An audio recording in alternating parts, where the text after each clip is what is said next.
बार एक युवक गौतम बुद्ध के पास आया और गौतम बुद्ध से बोला कि हे बुद्ध, मेरे मन में इतने गंदे विचार क्यों आते हैं? मैं नहीं चाहता कि मेरे मन में गंदे विचार आए, पर मेरे मन में हमेशा काम वासना के विचार चलते रहते हैं और मैं इनके बारे में सोच सोच कर बहुत परेशान हूँ। मेरी ऊर्जा और समय यह सब सोचने में ही नष्ट हो जाती है और इन सब के विचारों की वजह से मैं कभी भी शांत नहीं रह पाता और मैं हमेशा ही स्त्रियों को देखकर मोहित हो जाता हूँ। इन विचारों को अपने आप को रोक ही नहीं पाता। बुद्ध मुस्कुराए और उन्होंने उस युवक से पूछा, क्या तुम्हें पता है यह काम वासना होती क्या है? फिर लड़के ने उत्तर दिया और कहा, बुद्ध मैं यह तो नहीं जानता कि काम वासना होती क्या है, पर हाँ, ये जो भी है बहुत बुरी चीज है। फिर बुद्ध ने उस युवक से कहा कि सबसे पहले तो तुम्हें यह समझना है कि प्राकृतिक रूप से जो भी चीज हमारे अंदर है वह बुरी नहीं है। हमारे जीवन में उसकी कुछ ना कुछ जरूरत है। वासना कोई बुरी बात नहीं है। यह तो हमारे मन की एक भावना है जो हमें किसी ना किसी चीज की कमी का एहसास करवाती है और फिर हम उस चीज को पाने के लिए उस चीज की तरफ आकर्षित हो जाते हैं। जैसे अगर तुम्हारे पास धन की कमी है तो तुम में धन पाने की वासना उत्पन्न हो जाएगी। तो वासना कुछ और नहीं, बस एक प्रकार की कमी है जो कि एक प्रकार की जरूरत का एहसास है और जब यह जरूरत शारीरिक हो तो हम इसे काम वासना का नाम देते हैं। युवक ने गौतम बुद्ध को कहा कि बुद्ध, मुझे काम वासना का मतलब तो समझ में आ गया, पर आप मुझे ये बताइए कि यह आती कहां से है और कैसे आती है? गौतम बुद्ध ने कहा कि काम वासना कहीं से आती नहीं है, यह तो हमारे अंदर ही होती है और इसका होना तो जरूरी भी है, तभी तो मानव जाति का विस्तार होगा। युवक ने कहा, जब यह हमारे अंदर ही है और जरूरी भी है तो फिर लोग इसे गलत क्यों बोलते हैं? बुद्ध ने कहा कि यही तो समस्या है। लोगों ने काम वासना को गलत तरीके से सोच लिया है। इसे छिपाने की, दबाने की कोशिश करते हैं। काम वासना गलत नहीं है, बल्कि काम वासना का गलत तरीके से प्रयोग करना गलत बात है। लोग जिससे प्रेम करते हैं बस उसी के लिए जीने लग जाते हैं, उसे पाना ही अपना लक्ष्य बना लेते हैं और उसी के बारे में हमेशा सोचते रहते हैं, पर यह सब गलत है। बुद्ध ने युवक से कहा, क्या तुम्हें पता है जानवरों में भी काम वासना होती है? युवक ने उत्तर दिया, हाँ बुद्ध, जानवरों में भी काम वासना होती है, क्योंकि जानवर भी तो आखिर अपनी पीढ़ी को आगे बढ़ाएंगे। बुद्ध ने कहा, तो फिर हम जानवरों की काम वासना को गलत क्यों नहीं कहते? युवक ने कहा, मुझे नहीं पता महात्मा, आप ही मुझे बताइए। गौतम बुद्ध ने कहा कि जानवर अपनी काम वासना का प्रयोग आनंद प्राप्ति के लिए नहीं करते, वह तो सिर्फ संतान उत्पन्न करने के लिए ही काम वासना का उपयोग करते हैं। जानवरों को प्रकृति ने इतनी समझ नहीं दी कि वह काम वासना को अपने सुख का आधार बना सके, जबकि मनुष्य अपनी समझ के बलबूते पर प्रकृति में पाई जाने वाली प्रत्येक वस्तु को अपने सुख के लिए प्रयोग करता है। हम इंसानों ने ही काम वासना को अपने सुख का साधन बना लिया है, जबकि प्रकृति ने तो हमें अपने वंश को आगे बढ़ाने के लिए दिया था, लेकिन इंसानों ने इसे अपने जीवन का परम लक्ष्य बना रखा है और इस तरह से काम वासना का भी लगाम हो जाना गलत है। युवक ने पूछा, महात्मा जी, ये काम वासना हम पर हावी क्यों होती है? तब गौतम बुद्ध ने कहा कि सुनो, अब जो मैं तुम्हें बताऊंगा उसे तुम ध्यानपूर्वक सुनना। काम वासना का सारा खेल तुम्हें समझ आ जाएगा, तुम्हें तुम्हारे सारे सवालों का जवाब मिल जाएगा। बस तुम्हें ध्यान से सुनकर समझना है। एक बार की बात है, एक आश्रम में गुरु और उनके शिष्य रहा करते थे, जो रोजाना आश्रम के बाहर स्थित गांव में भिक्षा लेने के लिए जाते थे। उस आश्रम का एक शिष्य जिस गांव में भिक्षा लेने जाता था, उस रास्ते में एक नदी पड़ती थी। एक दिन उसने देखा कि एक लड़का पेड़ के पीछे छिपा है। वह उस लड़के के पास गया और उससे जाकर बोला, भाई, तुम इस पेड़ के पीछे छिपकर क्या देख रहे हो? लड़के ने कहा, अरे तुझे नहीं दिख रहा कि मैं क्या देख रहा हूं? तब शिष्य ने नदी की तरफ देखा तो वहां पर कुछ लड़कियां पानी भर रही थीं। वो लड़कियां 14-15 साल की होंगी। तब उसने उस लड़के से कहा, अरे भाई, वहां पर तो लड़कियां पानी भर रही है, इसमें छिप कर देखने वाली क्या बात है? तब वो लड़का शिष्य की तरफ देखकर उससे कहता है, अरे पागल, तुम्हें दिखाई नहीं दे रहा कि कैसे ये परियां नदी से पानी निकाल रही है? जरा उनकी अदाओं को तो देखो, उनके कोमल शरीर को देखो, उनकी पतली कमर को देखो, और उनके बाल उनकी कमर पर कैसे लहरा रहे हैं, मानो सुंदरता बिखरी पड़ी हो। शिष्य ने फिर नदी की तरफ देखा और इस बार वह इससे देखता ही चला गया। उसे किसी भी बात का कोई डर नहीं था, लेकिन अब वो छिपने लगा और उन लड़कियों को देखने लगा। और जब वो छिपकर उन लड़कियों को देख रहा था, तभी वह अचानक अंदर से कांप गया और उसने कहा कि यह मैं क्या कर रहा हूं? मैं जो कर रहा हूं वह सही नहीं है, मुझे यहां से चले जाना चाहिए। और फिर वह जल्दी से वहां से चला गया। वो आश्रम पहुंच जाता है। आश्रम जाकर वो अपने कार्यों में लग गया, लेकिन जो अब भी वह देख कर आया था वही उसकी आंखों के सामने बार बार आ रहा था। उसके मन में वही दृश्य चल रहा था। उसके मन में वही सब कुछ देखने के लिए लड़ाई हो रही थी। उसका किसी भी काम में मन नहीं लग रहा था। सुबह होते ही वह रोज जल्दी ही भिक्षा के लिए आश्रम से निकल जाता और उस नदी के पास वाले पेड़ के पास जाता, और जहां पर वह लड़का पहले से मौजूद रहता था, उस लड़के के साथ मिलकर लड़कियों को छुप छुप कर देखता था। अब वह रोज ऐसा करने लग गया। यह उसके रोज का काम हो गया। अब उस शिष्य का मन किसी भी काम में नहीं लगता था। वो हमेशा ही किसी ना किसी प्रकार के विचार में उलझा रहता। वो आश्रम के कार्यों को भी ठीक ढंग से नहीं कर रहा था। न वो ठीक से सो पाता था और न वो ठीक से खाना खा पाता था। उसका मन बेचैन सा रहता था। उसका मन बार बार उन लड़कियों के सौंदर्य को देखने के लिए तरसता था। जब गुरु शिक्षा देते तब भी उसका मन कहीं और विचारों में खोया रहता था। गुरु ने अपने शिष्य की इन हरकतों को जान लिया था।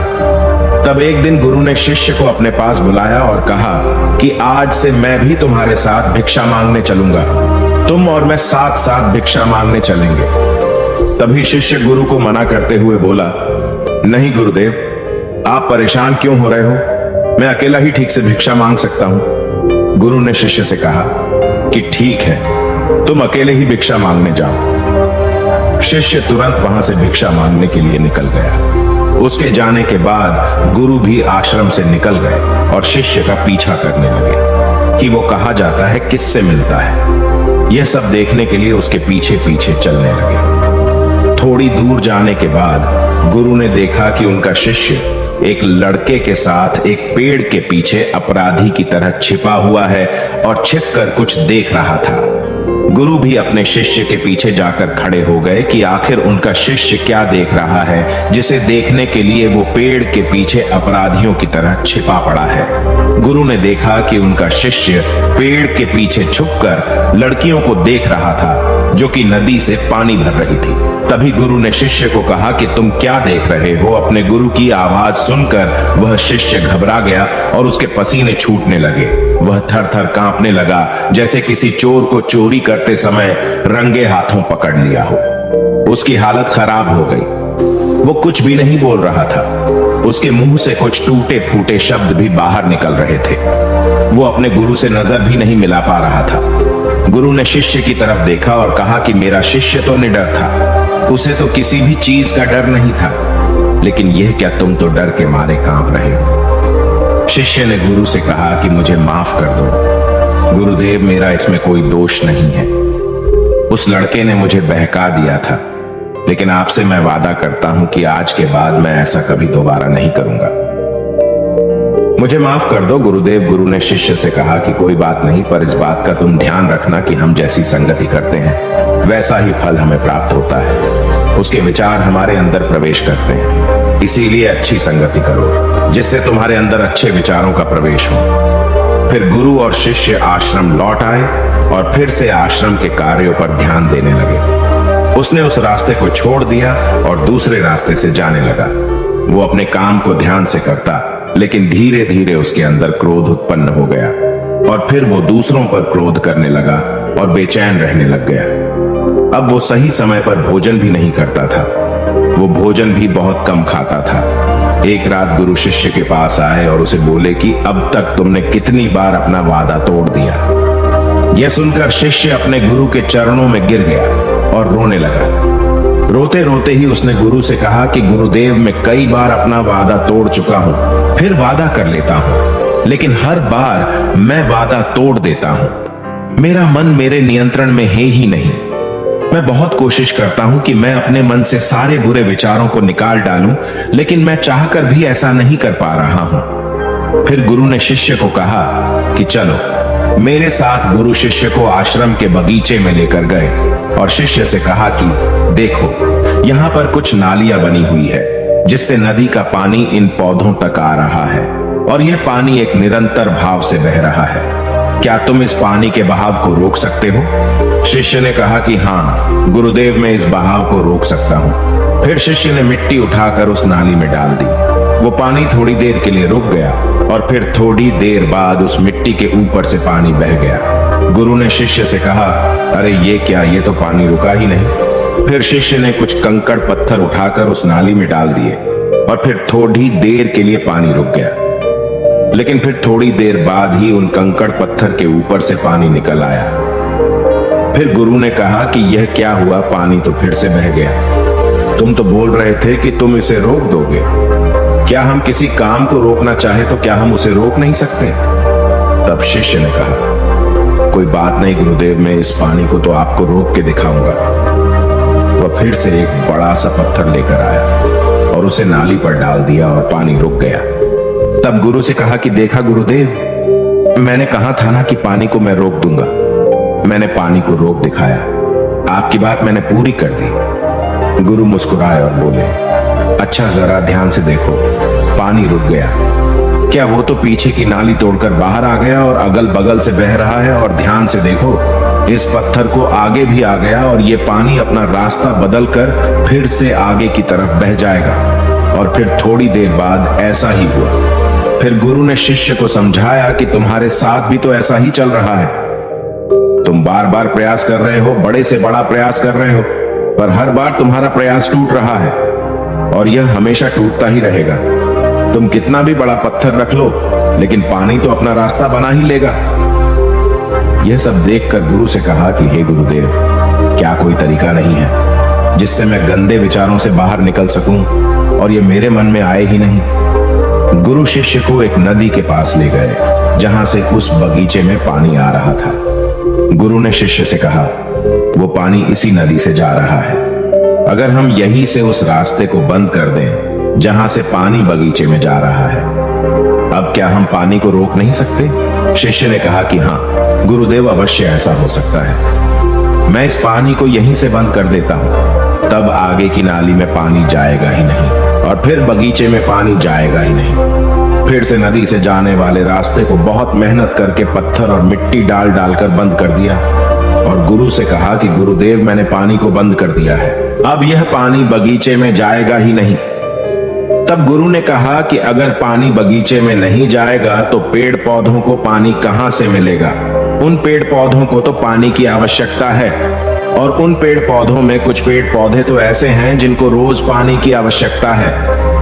वह तो मुरझाकर मर ही जाएंगे, उनका क्या होगा? पानी तो हमें खोलना ही होगा। शिष्य ने गुरु की बात सुनकर वापस नदी से जाने वाले पानी का रास्ता खोल दिया। तब गुरु ने शिष्य से पूछा कि अगर हम इस नदी के पूरे पानी को बगीचे की तरफ मोड़ दे तो क्या होगा? तब शिष्य ने जवाब दिया कि गुरुदेव, वहां पर जितने भी पेड़ पौधे हैं वो गलकर नष्ट हो जाएंगे, वहां पर कुछ नहीं बचेगा। फिर गुरु मुस्कुराए और बोले, तुम इस बात को समझो कि हमें किसी भी चीज को रोकना नहीं है, बस हमें हमेशा संतुलन बनाए रखना है। कम पानी से भी पौधे नष्ट होते हैं और ज्यादा पानी से भी पौधे नष्ट होते हैं। हमारा जीवन संतुलन से ही चलता है। गुरु ने शिष्य से कहा कि अगर मैं तुम्हें कहूं कि तुम आम के बारे में मत सोचो तो तुम्हारे मन में सबसे पहले किसका चित्र आएगा? शिष्य ने कहा कि गुरुदेव, मेरे मन में तो पहला चित्र आम का ही आएगा। गुरु ने कहा कि जब हम गंदे विचारों को जबरदस्ती रोकने का प्रयास करते हैं तो वह और मजबूती के साथ हमारे अंदर प्रवेश करते हैं और ज्यादा हमारे अंदर उठते हैं। इसीलिए हमें उन्हें कभी भी दबाने की कोशिश नहीं करनी चाहिए। फिर गुरु ने शिष्य को जाते हुए कहा कि हमारे गंदे विचार बुरे लोगों की संगति करने की वजह से भी आते हैं। कई बार क्या होता है कि कामुकता हमारे अंदर होती नहीं है, लेकिन कुछ अश्लील लोगों के साथ रहने की वजह से यह हमारे अंदर हावी हो जाती है। फिर शिष्य ने कहा कि गुरुदेव आप सही कह रहे हैं, मैं अपने मार्ग से भटक गया था। फिर वो शिष्य उस रात बहुत ही चैन की नींद सोया। सुबह अपने कार्यों को पूरे मन से किया और फिर सुबह वो भिक्षा लेने के लिए उसी रास्ते से गया जहां वह लड़का आज भी पेड़ के पीछे छुपकर उन लड़कियों को देख रहा था। वो शिष्य नदी पर गया जहां वह लड़कियां पानी भर रही थीं। उसने उन लड़कियों से पानी मांगा। उन लड़कियों में से एक लड़की ने उसे पानी पिलाया और उस सन्यासी शिष्य के चरण छुए। शिष्य ने उसे आशीर्वाद दिया कि तुम्हारा कल्याण हो। उसका मन सकारात्मक ऊर्जा से भर गया। उसके चेहरे पर मुस्कान आ गई थी, जैसे कि उसे कुछ खोया हुआ वापस मिल गया हो। वह वापस अपने रास्ते से जाने लगा। तभी पीछे से वह लड़का आ गया जो पेड़ के पीछे छुपा हुआ था। वह शिष्य के पास आया और बोला कि क्या बात है, आज तो तुमने नजदीक से दर्शन कर लिए, तुम तो मुझसे भी आगे निकले। तब शिष्य ने कहा कि हम हमेशा दूसरे के दर्शन करने में ही व्यस्त रहते हैं, अपने दर्शन कर ही नहीं पाते। तुम कब तक इस पेड़ के पीछे छुपते रहोगे? किसी को पसंद करते हो तो उससे बोल दो, अगर वो भी तुम्हें पसंद करती है, और शादी कर लो। पर उससे पहले तुम कुछ बन जाओ तथा अपने आप को पहचान लो। ऐसे अपना समय बर्बाद मत करो। फिर वह लड़का रोज उससे मिलने लगा और उस लड़के ने नदी पर जाना छोड़ दिया। और फिर वो लड़का अपने जीवन में कुछ बनने के लिए संघर्ष करने लगा। तो तुमने देखा संगति का असर क्या होता है। अपनी संगति बदलो, अपने विचार बदलो। बुद्ध ने युवक से पूछा कि क्या तुम्हें तुम्हारे सारे सवालों का जवाब मिल गया? तब युवक ने कहा कि हाँ महात्मा जी, आपका बहुत बहुत धन्यवाद। तब गौतम बुद्ध ने युवक से कहा कि जब तुम्हारे मन में गंदे विचार आए तब आप अपने आप को दोषी मत मानो। यह शरीर है और यह सब इसमें हजारों वर्षों से सीखा है। यह केवल तुम्हारे सोच लेने से, शपथ लेने से यह टूटने वाला नहीं है, लेकिन तुम्हारे पास वो शक्ति है और वो ऊर्जा है जिसका तुम्हें संतुलन बनाए रखने के लिए उपयोग करना है। तुम एक जीवित ऊर्जा हो जो कुछ भी अनुभव करने के लिए स्वतंत्र हो, जो कुछ निर्माण करने के लिए स्वतंत्र हैं। इसीलिए तुम अपने आप को पहचानो। दोस्तों, आपको यह कहानी कैसी लगी हमें कमेंट करके जरूर बताना और ऐसी ही और कहानियों के लिए सब्सक्राइब का बटन जरूर से दबा देना।